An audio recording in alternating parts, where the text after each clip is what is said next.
guys, welcome to another exciting episode of Haunt Talk. Today we will be doing the Haunted Hoochie. So, if you're not familiar with this place, it is not for the faint of heart or anybody who is easily offended. Yeah. It is a very immersive, very brutal Yeah. haunted house. There's not a particular theme for it, but if there was one, it would be like a grindhouse style movie. Yeah. That is the best way to describe the aesthetics of this haunt. Very like backyard hillbillies trying to kill you, but mixed with but you Satan worshippers. Yeah. It's just there's a lot of stuff, but yeah.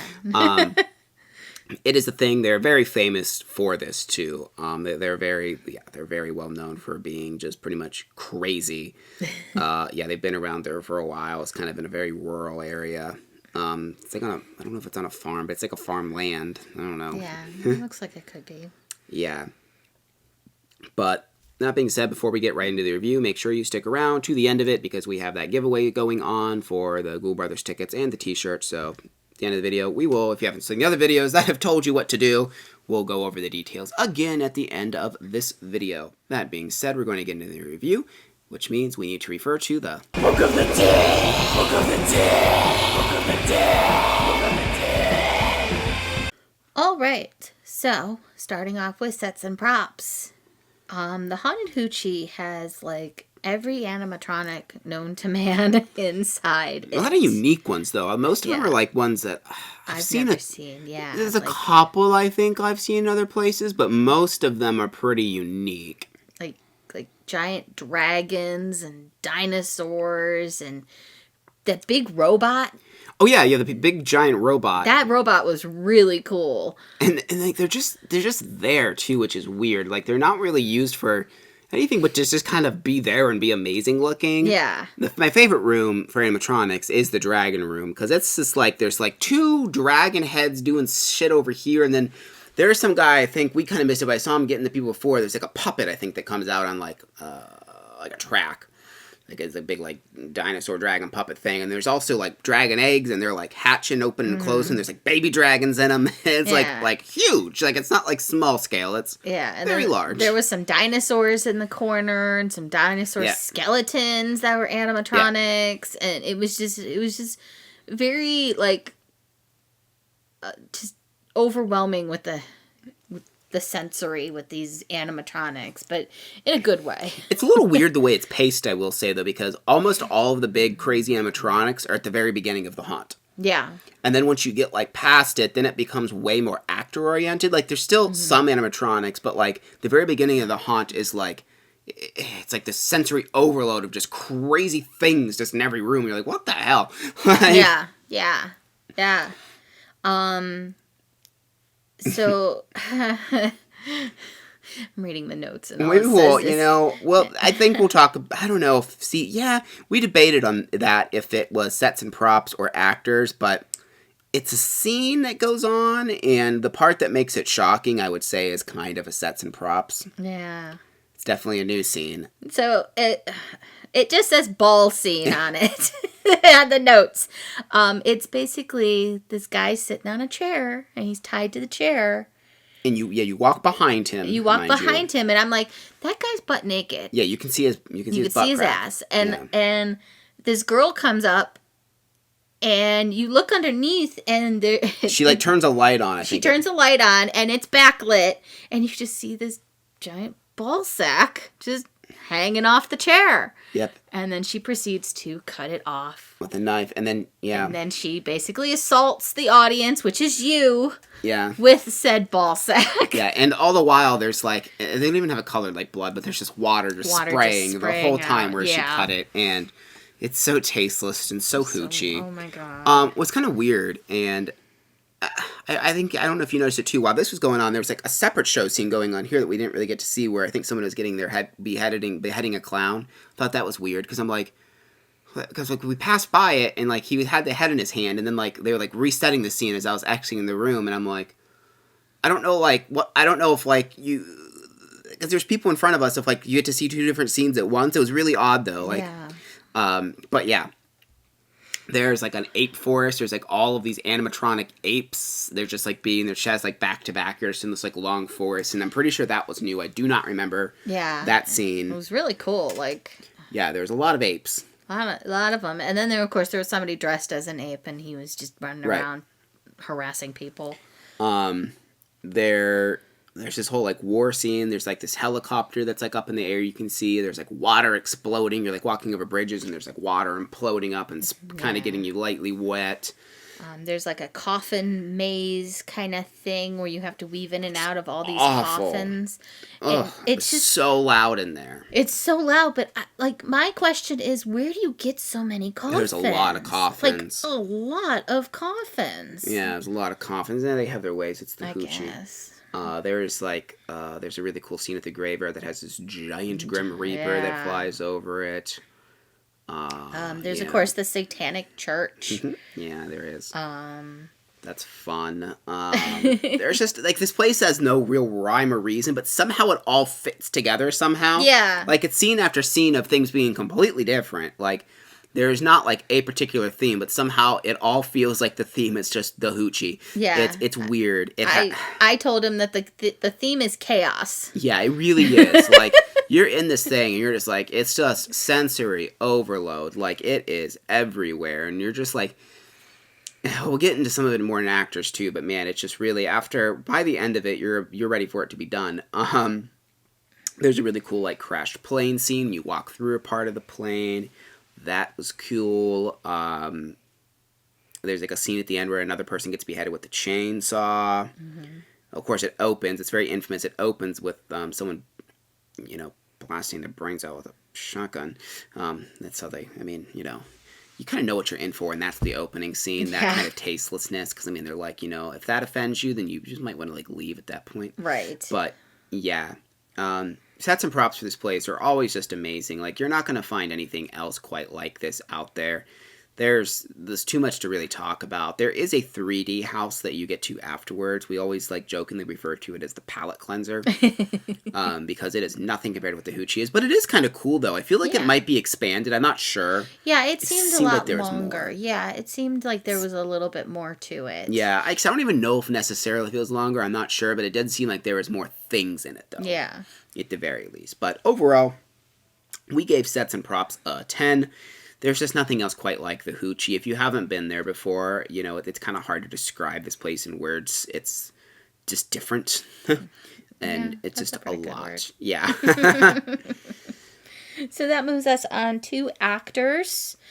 There's just all of them. There's just so many of them. Yeah, and now this place, they do touch you. I mean, they do more than touch. They grab. It's not just light touching. They pull you, hug you. They will hold up weapons to your neck. They will get on you. I mean, to put in perspective, because I talked briefly about the first scene, what happens after the guy with the gun does the thing, is there is like giant, like shirtless, like bigger built guys, like not necessarily, they're kind of fat. They run and they just ram into you, and just the whole crowd, they just keep ramming you into like this small doorway hole, and they just do not stop. They just bulldoze into you, and like they just have this crazed look in their eyes, and it's just like, okay. Yeah, I mean, I didn't get targeted as much at this time. If you watched our other review or our top 10 in Ohio, I've got many comments about something I remarked on. There is a guy known as Chicken Effer, and he has a chicken on his crotch because it looks like, obviously it's an animatronic chicken. But when I went, he held me down and pegged me with it in the butt. I did not get targeted, but this year Kim did. Well, because I was excited because, of course, we come around the corner and there's Chicken Effer. And I was just, like, excited. I was like, yay! And I clapped, and he grabbed me, like, and pulled me towards him. And Josh said he licked my head. I don't know about that. It felt like he put his head near my head. Well, right, because, I think the object, he didn't actually do it, but he kind of grabbed her head and was kind of doing this kind of thing. That was like the joke of it all. Obviously, well, I shouldn't say obviously what he did to me, but he got a little closer to that area because he's also on a stage. Yeah. So he's higher, but yeah, he's insinuating to put the chicken's head in her mouth, if you will. But so like from the people behind us, probably it looked like I was. It looked like he was trying to make you do that. Yeah. But yeah, then after that was over, when she stood up, I don't think he touched like her head, but he definitely got a couple hairs. He went like that. Just I'm like, ew. I had some guy grab me by the ear. He told me to get in his effing basement. Second time. I've been told to get in someone's basement before at Hoochie. Another one. That was, your stripper nun. That was fun for you. Yeah, I had a stripper nun that grabbed me, and she, like, spun me around, and she had, like, some sort of weapon. I think it was a metal pipe on my neck, and she made me look at my sins, my because I was a filthy sinner. And well, she also had her forehead and was, like, holding her eyes open like this to make her look. Yeah, she had me like this, like, look at your sins. And made me look at the stage because they had some stuff going on over there, like they were going to sacrifice somebody or something. Well, and they lit up the flames on the stage. Because they had some guy, like, chained up, almost looking like he was on a cross. Not a cross, but they kind of, Yeah. That was fun. We had a guy, so in the junkyard, there was a guy that, like, he kind of, like, took Kim's arm, and what was he saying to you? He told me I was pretty, and he told me to come here, and he grabbed me, and he kind of hugged me, and then, like, kind of spun me around so my back was facing his front, and then he told him to come next to me. Yeah, and then he came behind us and, like, both grabbed, I think he, like, grabbed us kind of by the back of our necks. Yeah.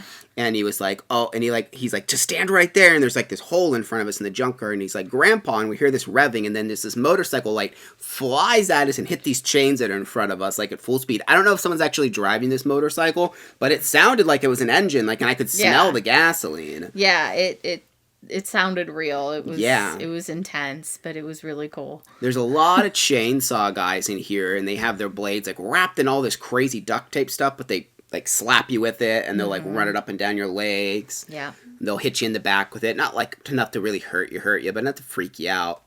Nothing's freakier than when you're walking in pitch darkness and someone just grabs the back of your neck. It's just like, ugh, it's just uncomfortable. And it does. It makes you kind of go through everything kind of like this, because you just involuntarily just don't really want people to grab you by the back of the neck. I mean, that's part of the fun of it, but at the same time, that is what's fun about it, is haunted houses, again, are just a weird thing. You're like, oh, that's the fun of it. You don't want people to touch you. It's fun to be scared that people are going to, but, Yeah. It definitely adds an, added element. And there's quite a few actors as well. They're kind of everywhere. Yes. You never really know where they're going to come from, because a lot of them are, like, in, like, little holes that are above you, and they just reach down and grab you. Yeah, they just kind of grab at you, like, from above and below, and just everywhere. They're known for, like, if you're wearing hats, they'll take it off and throw it, so don't wear a hat. I've seen that happen multiple times. If your hoodie's up, they'll take and just fling your hoodie back, and just stuff like that. One thing that was interesting, you know what? I'll talk about that in Scare Factor. Well, so for actors, we're going to give them... you know what? One thing I didn't mention is... I just want to mention it real quick. There's this really cool... I think it was going into the junkyard scene. There's this really cool Wendigo. Oh, yeah. She had, like, this real cool... I think it was a she. I'm not sure. It might have I think it was a girl. Yeah, she was sitting on top of a truck. Yeah, didn't even really do anything, but just was really cool looking. She was making noises. She was kind of going... people, so... It was just cool looking. It was really cool. Yeah. But we gave actors a 10, of course. The actors are amazing, and, like, they're so interactive, and they say all kinds of crazy stuff to you, like, horrible stuff. They swear at you. Yeah. It is, like, rated R. Like, it... Very rated R. Some of them are half naked. It's crazy. It's just something else. For Scare Factor, we've already said you will be touched a lot. Very adult scenes, obviously. Super graphic, super gory, very overwhelming. What I was going to mention in the last section is I don't really know what was going on in front of us with this group in front of us, but it seemed to me that they kept passing out. Oh, Kim thought that maybe they were drunk, but, like, they seemed younger. Maybe they might have been drunk, but they kept passing out, and, like, they were trying to help this person up, and I expected the actors to kind of maybe pull them aside and, like, be like, oh, no, this person's passing out. They might be in danger. No, they just kept scaring them and kept grabbing them. Yeah. And I'm like, what? And literally at one point, they're trying to pull this person up, and this guy is, like, he's blocking their path. He's got his legs across the walkway, like on a thing. So you literally have to walk like under his legs if you wanted to get through. And I think he had a chainsaw or some sort of weapon in his hand, and he's just flailing it about. They're trying to pick up their friend, and the one girl's like, "No, you need to stay awake. You can't be falling asleep on us right now." And I'm just like, what is happening? Yeah, I don't know. She might. I mean, like I said, I don't really know if this person was in any any kind of danger or anything like that. But it was just so weird, like because they just never stopped scaring her, and I'm just like, I mean, she was fine. She got out of it. She was fine. Everything was fine. I assume if something actually would have like went with it, someone would have had to break character. I mean, I know they have protocols for that, but I'm just like, oh my god, like this girl is so scared that she keeps like passing out, or like I don't know if it was the lights or what. And they were just like, keep scaring her. Yeah, obviously, scare factor is a 10. It doesn't really get much scarier than something like this. I mean, we basically reserve 10s in scare factor for houses that touch. But this does more than that. It is so overwhelming. It's just a lot, and it's only well, yeah. So that'll lead us into value. Yeah. Yeah. So it's 20 minutes to get through. It was about 4 minutes for the 3D haunt, because that one's like a really short little thing. And it's $30 for general admission and $50 for VIP, which is like front of the line. Yeah, well, it's a smaller line, but when we went, there was no line. But there is an extra. There's a small queue for VIP. Yeah. Yeah. But yeah, that's what I was starting to say, though it's only 20 minutes, but 20 minutes is like the perfect time for this haunt. If it's more than that, then you're kind of like, it's like too much. Yeah, I feel like if this was 30 minutes or something like that, it would be like, oh god, it would just be a little exhausting. I mean, it is exhausting, but that's kind of the fun of it, though, is going to a place that's more extreme and like, really just feels like they don't care, you know what I mean? Like, but not, like they just don't give a crap about you, and they're going to do whatever it takes to freak you out, and I love that feeling, because it really does add the suspense and kind of horror element. Yeah. $30 is kind of expensive, and $50 for a VIP is also pretty expensive. We got there. The Hoochie's also really weird, because like they just kind of open when they feel like it and kind of close when they feel like it. Like, we got there after midnight, and there's still people leaving when we were still coming in when we were leaving around 1. Because like on the website, it kind of like Sundays they close at midnight. It says unless like it's slow, but there's not really a close time on the website on Fridays and Saturdays. It basically says if there's a line, we'll sell tickets. That's what it says. And to go there after you're done at the bar. So yeah, that'll be fun. Right.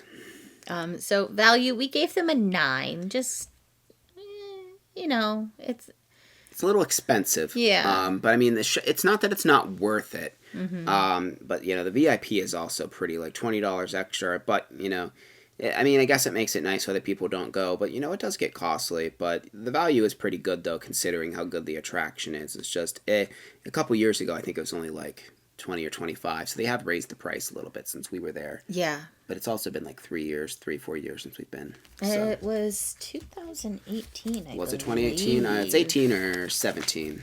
Let's see here.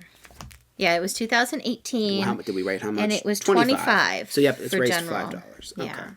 So I mean, it's what it is. But for overall, we did give them a 10. There's just really not much that we could see them improving on. Like, it's just no other experience like this. And it was nice to see that in the couple years that since we've been there was quite a few different scenes, at least I'm pretty sure, that were new to the best of my memory. Yeah. So that was cool. And I do know there was things kind of like the demon birth scene and the guy getting drilled was different now. So it is nice that they changed things up, because this is a very popular haunt. A lot of people know about it, and there is a reason for that. They very much pride themselves in what they do, and I like the mentality that they have, that they really just, they don't really care. They're going to do what they want. Like, they're going to make the thing that they want, and, and if you like it, cool. If you don't come back type of attitude, Pretty much. And I kind of like that very, like, just... Yeah. That kind of attitude that just, this is our thing. A few other places need to have that, because... Well, it's a confidence, I guess, Yeah. It's confidence in it, and it reads, and, like, they don't even really, like I said, they don't even really, with the actors, like, there's not really a lot of makeup on them for the most part. They all kind of have this just like hillbilly hootenanny, and they're just gonna kill you and eat you or something. I don't know. It's crazy, and if you haven't been there, you really need to, as they say, get your ass to the hoochie. It's really awesome. But this brings us to the end of our review. As I said at the beginning, I would mention the details for the tickets we are giving away, which is for Ghoul Brothers in Akron, Ohio, and you get a t-shirt as well. All you need to do to win the tickets is like this video, make sure you're subscribed to the channel because only people that are subscribed are going to be eligible, and just leave a comment on this video. You can also leave a comment for additional entries on on the Fear Columbus review, on the Zombiesi Bay, which is like the Columbus water park zoo review thingy, and also for Carnival of Horrors review. Any of those will get you an entry. You can also go back. This is the only one we're not going to be mentioning it. You can go back to Ghoul Brothers review, which we did this year, and comment on that video. And just any of these comments, say, I want the tickets, or whatever you want to say. Just let us know that you want the tickets. And you would also want to make sure that you are following us on Facebook, because that's just where we're going to be announcing the winner. And we're going to be announcing that on Monday, October 18th. We will say who win. It'll just be randomly generated. But like I said, the more times you comment on these different videos, well, only one comment per video is going to get you an entry, but you can get up to 5 total entries. So there'll be 5 videos that we will look at comments on to see if you commented or not to win tickets. Yep. Yep. So, of course, if you haven't already, you should make sure that you are subscribed. Hit the little bell so you get all the updates for the newest videos. And stay tuned because we will have more to come. We'll see you next time. That's weird. So you say that and you usually go, bye. No, I don't like that. We can't have it consistent. Reopen that to something. I have to say we'll see you next time, and you have to say bye. It can't end that way. All right, we'll see you next time. Bye.